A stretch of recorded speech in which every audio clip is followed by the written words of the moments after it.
मजरूह सुल्तानपुरी की 100वीं जयंती पर एक ऐतिहासिक शाम का आयोजन, शाम-ए-मजरूह का आयोजन किया गया। मजरूह साहब के अद्वितीय योगदान को सम्मानित करने के साथ साथ उनके जीवन के अनछुए पहलू मंच से उजागर हुए। मजरूह सुल्तानपुरी, जिनकी शायरी और गीतों ने फिल्मी जगत को नई ऊंचाइयों पर पहुंचाया। कार्यक्रम के दौरान मजरूह साहब के संघर्ष और साहसिक जीवन से जुड़े कई अनसुने किस्से और घटनाएं इस कार्यक्रम के दौरान साझा किए गए। वहीं बीजेपी नेता हाजी इरफात शेख ने बुलंद आवाज में कहा कि चाचा नेहरू ने मजरूह साहब को जेल में डाल दिया था और उनके परिवार ने किन मुश्किलों का सामना किया। इन सभी बातों का खुलासा उनके परिवार के सदस्यों ने सार्वजनिक रूप से किया, जहां सभी की आंखें नम हो गई। एक मुस्लिम शायर को उसके मजहब के चलते प्रताड़ित किया गया और उसे अंधकारमय हालातों में धकेला गया। इन तमाम पहलुओं पर खुलकर चर्चा हुई।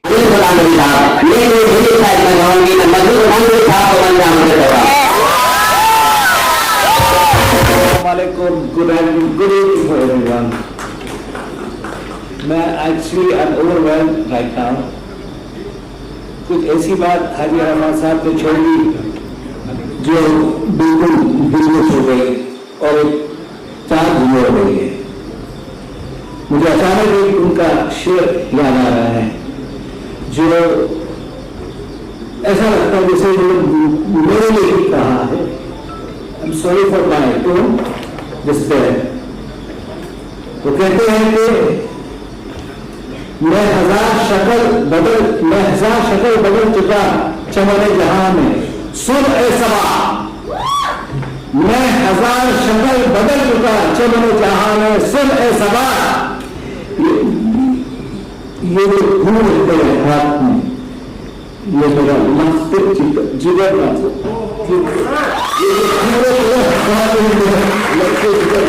ये लगता है जैसे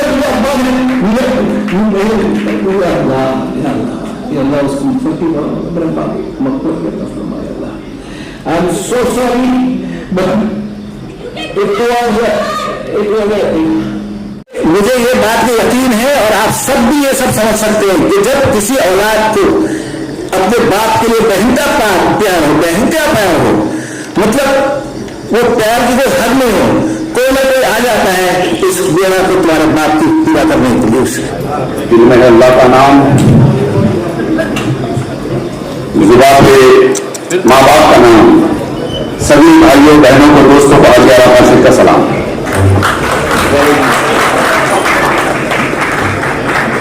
खासतौर पर जिस शख्सियत के लिए ये प्रोग्राम रखा गया है,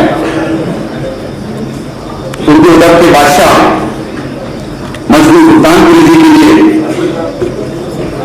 आज उनके 100 साल पूरे हो रहे हैं। उस प्रोग्राम में हमें बोलने का मौका मिला, ये इससे बड़ी बात कुछ हो नहीं सकती।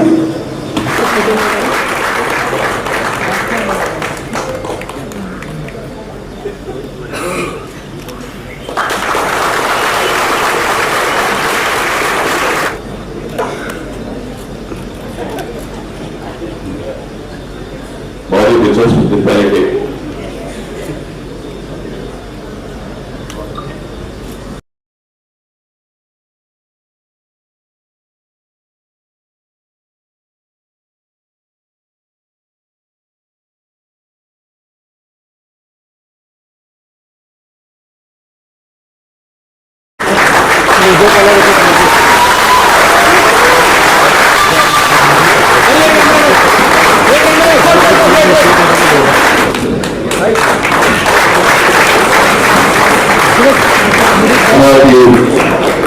इसके करीब किसान जो है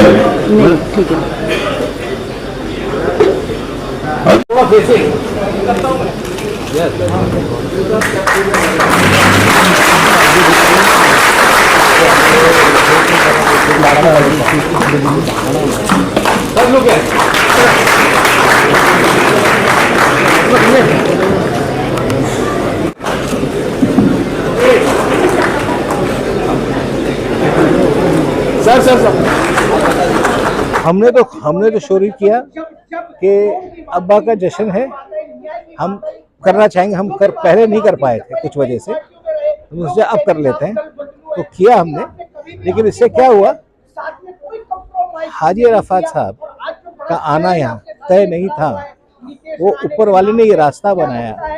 और जिस तरह उन्होंने ये चीज़ पेश की, क्योंकि हम जानते थे इस बात को, और ये बात को हम बचपन से जानते थे कि अब्बा ने एक शेर पढ़ा, उस शेर की शुरुआत थी कि जला के मिशले जा हम जुनू सिफात चले, जो घर को आग लगाए हमारे साथ चले। तो उसमें दूसरा तो अशारा था, तो उसको अब्बा का टेप है, उन्होंने बोला कि गुलामी से हमको आज़ादी मिल गई, पर आगे हमको रोशनी दिख रही है। ये सवाल पूछते, तो क्या पूछते, दयारे शाम नहीं मंजिले सहर भी नहीं, दयारे शाम नहीं मंजिले सहर भी नहीं, अजब नगर है यहाँ दिन चले ना रात चले। देखिए कैसा है कि आज मैं अंदिल सुल्तानपुरी जी, मजनू सुल्तानपुरी के जो बेटे, उन्होंने आज मुझे इस कार्यक्रम में बुलाया। आज 100 साल मजनू सुल्तानपुरी साहब को हुए। मैंने अपनी बात रखी, दिल की बात रखी, जिन्होंने 5000 से ज़्यादा गाने इस देश को दिए, और वो गाने देश और दुनिया के अंदर इतने मशहूर हुए और सब सुपर हिट सॉन्ग, और ऐसे ऐसे गाने उन्होंने लिखे।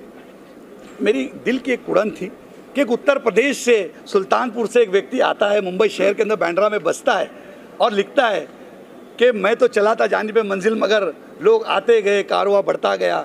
ये प्राइम मिनिस्टर कह रहे थे कुछ दिन पहले। ये अपने आप में एक अजब बात है, और उन्होंने कहे, लेकिन मजनू सुल्तानपुरी साहब को भूल गए। माननीय बाला साहब ठाकरे जी ने उनको बुला के कहा कि मुंबई शहर पे गाना लिखो, तो उन्होंने कहा कि जरा हट के, जरा बच के, यह मुंबई मेरी जान, ऐ दिल मुश्किल जीना यहाँ, ये उन्होंने लिख दिया। आ रहे थे दादर से, हाजी अली से, ढहंडी देखा, और ढहंडी के ऊपर देखे, मच गया शोर चारी नगरी रे, आया बिरज का बाका समाल तेरी गगरी रे, उन्होंने लिख दिया। उन्होंने लिखा रुक जाना नहीं तू कभी हार के, कांटों पे मिल के चले गए साहेब हार के, एक मिलिट्री में गाना वो गाया जा रहा है। ये अपने आप में खास बात देखने नजर आती है। 100 साल के व्यक्ति के लिए और 18 साल के बच्चों के लिए भी उन्होंने गाना लिखा कि पापा कहते हैं बड़ा नाम करेगा, बेटा हमारा ऐसा काम करेगा, वो भी लिख दिया उन्होंने। पहला नशा पहला खुमा, लड़कियों के लिए उन्होंने लिख दिया। वो अजब ऐसे ऐसे गाने आप सुन रहे थे, मैंने वो देखा।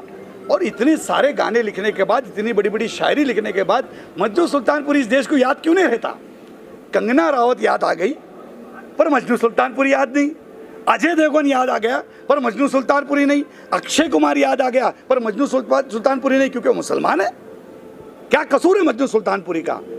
मजनू सुल्तानपुरी इतना भी मोहताज नहीं है कि फॉर्म भरकर वहाँ पे कतार में खड़े रहकर उनके परिवार के लोग वो अवार्ड लेने जाए। इस देश ने उनको देना चाहिए। आज तुम दुश्मन देश होने दो, सऊदी, दुबई, बहरीन, मस्कत, पाकिस्तान से लेके हर कोई देश मजनू सुल्तानपुरी का गाना सुन के कहता कि हाँ ये हिंदुस्तान का शायर है, ये हिंदुस्तान का मजनू सुल्तानपुरी, और मेरे देश का नाम पूरी देश और दुनिया में होता है। पर मजनू सुल्तानपुरी की याद क्यों नहीं आती?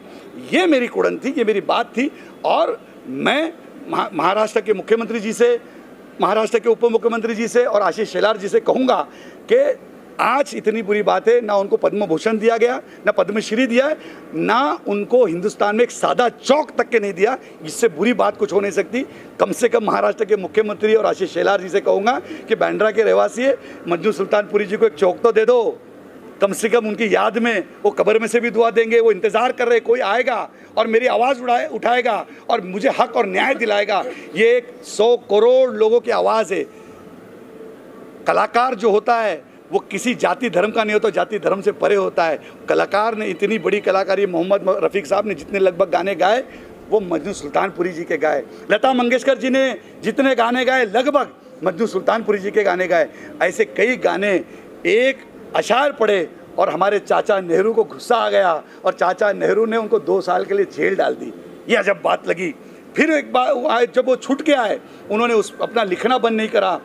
एक फ्रीडम स्पीच का कानून आया और पूरी दुनिया बोल पड़ी, शायर बोल पड़े, पत्रकार बोल पड़े, हर कोई बोल पड़ा, लेकिन किसी ने मजनू सुल्तानपुरी के बारे में क्यों नहीं कहा? ये दुख रहा। इसलिए मैंने आज अपने बयान के अंदर ये बात रखी कि पूरे देश के युवाओं से कहूँगा, पूरे देश के लोगों से कहूँगा, एक आवाज़ बनो, कैंपेनिंग चलाओ और देश के प्राइम मिनिस्टर से बात करके मजनू सुल्तानपुरी को इंसाफ मिलना चाहिए। एक उत्तर प्रदेश का एक रहवासी, एक बंदा देश में आता है मुंबई शहर के अंदर और एक इतिहास रचता है, उस इतिहासकार को न्याय मिलना चाहिए, उनके परिवार को इंसाफ मिलना चाहिए। लेकिन हमारा भी फ़र्ज़ होता है कि अगर जो हमको बुलाता है, जिस मकसद से बुलाता है, उसको मकसद में उनको कामयाबी मिलनी चाहिए। मैं जब गाड़ी में आ रहा था देख रहा था कि मजनू सुल्तानपुरी साहब को ना पद्म भूषण दिया गया, ना पद्मश्री दिया है, ना कि हिंदुस्तान में कहीं भी एक सादा चौक तक के नहीं दिया है। इससे बड़ी शर्म की बात नहीं हो सकती। इसलिए मैंने कहा कंगना रावत को तुमने याद रखा और मजनू सुल्तानपुरी को क्यों नहीं? मजनू सुल्तानपुरी एक उत्तर प्रदेश का एक व्यक्ति आता है मुंबई शहर के अंदर और हज़ारों गाने लिखता है, 5000 से ज़्यादा गाने लिख देता है और देश और दुनिया में उनका नाम हो जाता है। देश और दुनिया एक्सेप्ट करती है, देश और दुनिया में उनके गाने सब हर कोई गाना सुपर हिट हो जाता है। पर मजनू सुल्तानपुरी को इस देश ने क्यों याद दे रखा?